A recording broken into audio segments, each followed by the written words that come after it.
의원님 말씀이 너무 과하십니다. 저를 지금 이 신성한 국회에서 그리고 또 이 우리 공수처라는 어떤 정부 기관에서 일을 하는 것에 대해서 그렇게 모독할 수 있습니까? 예, 그러면은 다음번에는 저한테 그 묻지 않으시는 게 좋겠습니다. 예. 바로 대통령 이 공수처에서 수사 과정 이번에 중앙지법의 판결이 있었지 않습니까? 바로 수사권이 없는 공수처가 무리한 수사 거기에다가 또 경호처에 제대로 된 동의 없이 3,000명이라는 강력 경찰들을 무장 경찰들을 동원해서 마치 최악의 흉악범을 체포하듯이 마치 자범처럼 도주도를 그려가면서 대통령을 현직 대통령을 조롱하고 모욕하면서 이 수사 행각을 벌였습니다. 이래서 되겠습니까? 이거야말로 내란 아닙니까? 지금 내란죄로 대통령을 내란 수개로 몰지만 바로 이것 법사위에서 이 공수처를 수사 압박을 하고 체포하라고 하고 구체적인 지시까지 있지 않습니까? 이것이야말로 내란이 아니고 뭐겠습니까? 바로 이것 법사위에서 야당 의원들에서 내란 조장을 한 거 아닙니까? 자, 공수처장 저한테 이 물으시는 부분에 겁니까? 대해서 충분히 얘기할 시간을 드릴 테니까 말씀하시고 우리 대법원 우리 행정처장 이거에 대해서 의원님 말씀이 너무 과하십니다. 저를 내란죄로 뭐 고발하신 걸로 알고 있는데 잠깐 얘기할 기회를 주세요.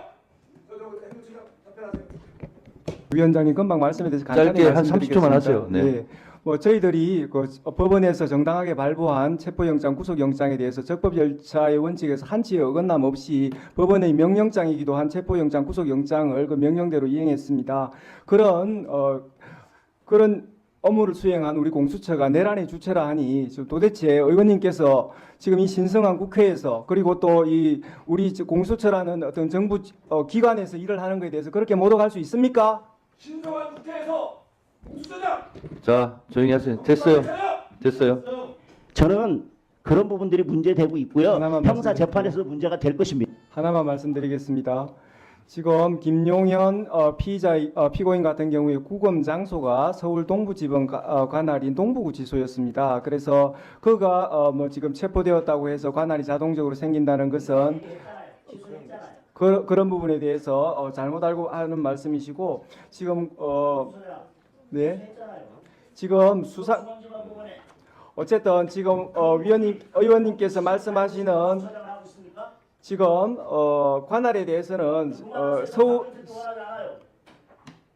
예, 그러면은 다음번에는 저한테 그 묻지 않으시는 게 좋겠습니다. 예. 잠깐만요. 저 공수처장님 1분간 답변 못한 거 하세요.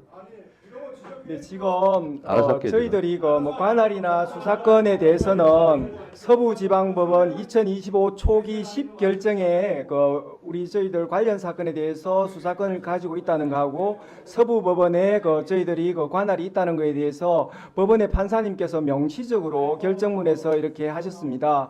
지금 정치 공세 정도는 모르지만 지금 법사위에서 특히 지금 질문하시는 분이 부장판사까지 하셨고 또 법조인이신데 지금 서부법원의 관할을 자꾸 문제 삼는 것 자체가 자, 지금 잠깐만요. 그런 부분에 일단 대해서 법원이 들어봅시다. 명시적으로 그 관할에 대해서 결정을 하셨다는 말씀을 다시 한번 드립니다. 자, 공수처장 보고 이 정도 법지식 가지고 공수처장 하는 건 시국이 아니에요. 그만 자, 자 이렇게 하세요. 잠깐만요.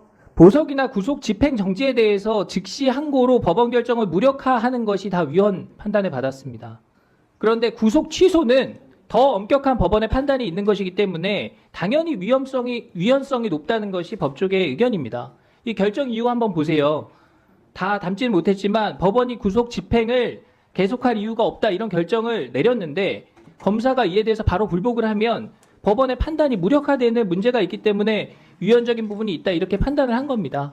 그러니까 보석도 구속 집행 정지도 그런 식의 위헌 판단이 있었으니까 구속 취소는 더 엄격한 법원의 판단이 있는 거니까 당연히 그런 위헌성이 의심된다라는 판단을 검찰에서 했다는 겁니다. 충분히 이해가 가잖아요. 다음 장이요. 근데 공수처는 뭐라고 해요? 체포와 구속을 담당했던 수사기관으로서 구속기간 산정 등과 관련해 상급법원의 판단을 받아보지 못하게 대해서 유감이다. 다음 장 넘겨보시죠. 공수처의 수사 과정의 적법성, 그 다음에 절차적 명확성에 대해서 상당히 의심이 간다. 법원이 이렇게 얘기를 하고 있잖아요. 여기에 대해서는 왜 입장이 없습니까? 공수처 수사의 위법성이 법원에 의해서 지적이 됐으면 남 탓하기 전에 사과부터 하는 게 우선이죠. 금방 말씀드렸듯이 자, 그리고 공수처는 그동안 법원이 발부한 체포영장, 방금도 말씀하셨지만 이걸 무슨 금가옥조처럼 만능열쇠처럼 우리 수사의 적법성을 인정받은 겁니다. 이렇게 말씀해 오셨어요. 근데 지금 법원의 구속 취소 판단에는 왜 반발을 하는 겁니까? 법원 결정도 기관의 유불리에 따라서 취사 선택하겠다. 이런 태도로밖에 보이지 않습니다. 자, 의원님 말씀드릴 기회를 주세요. 예, 제가 간단히 말씀드리겠습니다. 저희가 그냥 영장이 발부되었다는 사실뿐만 아니라 지금 서부법원 2025 초기 10결정에 의하면 판사님께서 명시적으로 말씀해주고 계십니다. 지금 자, 어떻게 지금 써놓고 국민이 계시냐면 공수처를 바라보는 이 차가운 시선을 제대로 확인하시기 바랍니다. 답변할 기회를 안 주시니까 좀 그러네요. 예. 네. 위원장님 하셨습니까? 금방 여러 가지 수사권 관련해서 또 말씀도 나왔고 또 구속 취소에 대한 또 공수처의 기본 입장과 관련해서 한 2분만 말씀하실 기회를 주시면 딱 2분간 좋겠습니다. 그러면 예, 답변하세요. 먼저 구속 취소 결정에 대해서 말씀드리겠습니다. 구속 취소에 관한 형사 25부의 결정을 존중합니다. 그러나 확정된 결정에 대한 평석의 자유는 허락되는 것이라고 사료되므로 이에 관하여 의견을 개진합니다. 재판부가 판단하신 대로 날 기준이 아니라 시간 기준에 의하더라도 윤 대통령 측이 청구한 체포적부심 관련하여 기록이 법원에 머무른 10시간 32분 동안을 합하면 2025년 1월 26일 오전 9시 7분경이 아니라 같은 날 저녁 7시 39분까지 구속기간이 연장됩니다. 이 사건 기소는 그 이전인 같은 날 저녁 6시 52분경에 이루어졌습니다. 기소 검사는 가장 보수적으로 계산하여 시간 계산으로도 정확히 기소 시한 47분 전에 기소를 완료하였습니다. 그러므로 재판부가 제시한 시간 기준에 의하더라도 매우 적법한 기소였습니다. 형사소송법 214조 2 제13항에 의하면 체포적부심, 구속적부심 구분 없이 기록이 법원에 머무른 기간에 대하여 구속기간에 산입하지 아니하는 것으로 명확하게 규정되어 있습니다. 다만 체포적부심 제도가 도입되기 전 시행 법률인 1995년 12월 29일 법률 제50545로 개정되기 전의 형사소송법 214조 2 제9항 그러니까 이 13항으로 옮겨지기 전의 이 조항을 말합니다. 이 조항에는 당연히 구속의 적부심사 관련해서만 규정되어 있었습니다. 재판부는 형사소송법 214조 2 제13항 후문이 체포적부심에 적용되는지 분명하지 않다고 보아 위 10시간 32분을 전혀 고려하지 않고 구속기간을 넘겨 기소하였다고 판단하였는데 법 왜곡이 아니라 법 해석으로 평가받기 위해서는 현행 형사소송법 214조 2 13항 규정 중 어느 부분이 불분명한지에 대해서 해명되어야 한다는 생각입니다.